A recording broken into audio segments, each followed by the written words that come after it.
All right, we're here at Metals X Mining with Mario Stifano, CEO of Dore Copper. Mario, thanks for taking the time to chat. Thank you for having me here. Excellent. So why don't we start for investors who aren't familiar with the Dore Copper story? I think they might be able to guess what metal you guys mine, but can you talk about the jurisdiction, what stage the company's in? Yep. Well, actually, we mine two metals, copper and gold, hence the Dore name within the company name.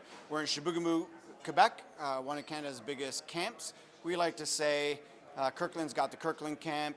Pan American Silver now has the Timmins camp. Unico has the Val-d'Or camp. We got the Chibougamau camp.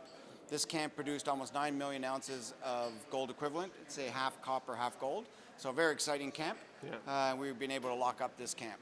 Excellent. Well, and obviously, I think, can you talk a little bit about the outlook? I mean, copper and gold both right now, it's looking very good on the pricing side. Short term is maybe a little bit more volatile, but can you talk a bit about that? Yeah, there's very few companies out there that could say they've got high-grade copper assets and high-grade gold assets. We have them both. In fact, we got also copper gold assets. So we got three core assets in this camp.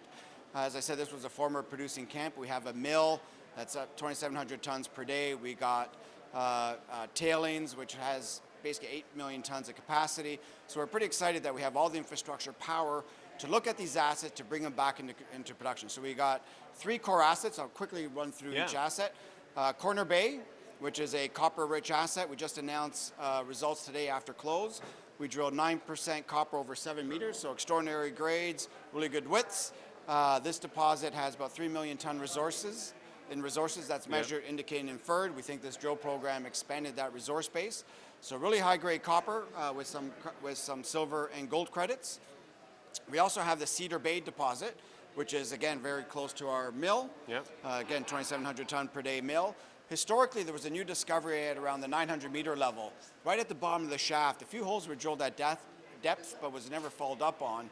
And we drilled this in 2018, and we were consistently drilling our holes 2 to 3 meters, 3 to 5% copper, but 15 to 20 grams gold. So that's extraordinary high-grade copper grades, let alone the gold grades. So that's pretty exciting. We got a drill going down there right now, and we're going to expand this zone. And you know, with some luck, we might have a high-grade gold discovery and copper discovery right beside our mill at Cedar Bay. And then after we went public at $1.30 a share in December. You know, very tough times, but we raised $9 million at $1.30. But after we went public, we also picked up the Joel Man Mine. And a lot of people don't know what the Joel Man Mine is. It's, again, within trucking distance of our mill. It'll be processed at our mill. It produced 1.3 million ounces gold equivalent at 9 grams, about 8.25 grams gold, and the rest was copper, silver credits. It was mined to about the 900 meter to 1,000 meter level. Shaft goes down to the 1150 meter level. But after it shut down, because the company Campbell went bankrupt with a lot of debt in 2007 during the financial crisis, 2 holes were drilled down dip. And it basically approved the continuation of the ore body.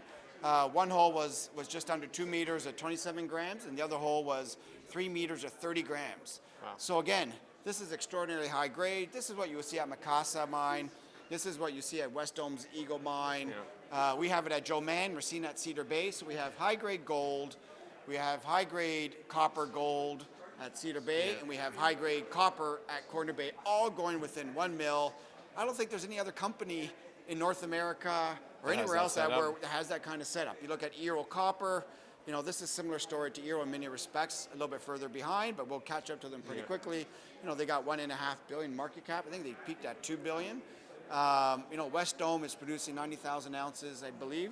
They got over $1 billion market cap.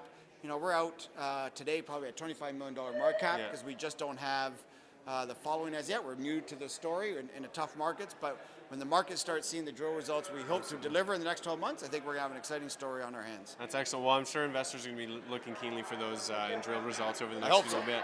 Thank you very much for taking the time to chat. My pleasure. Thanks for having me.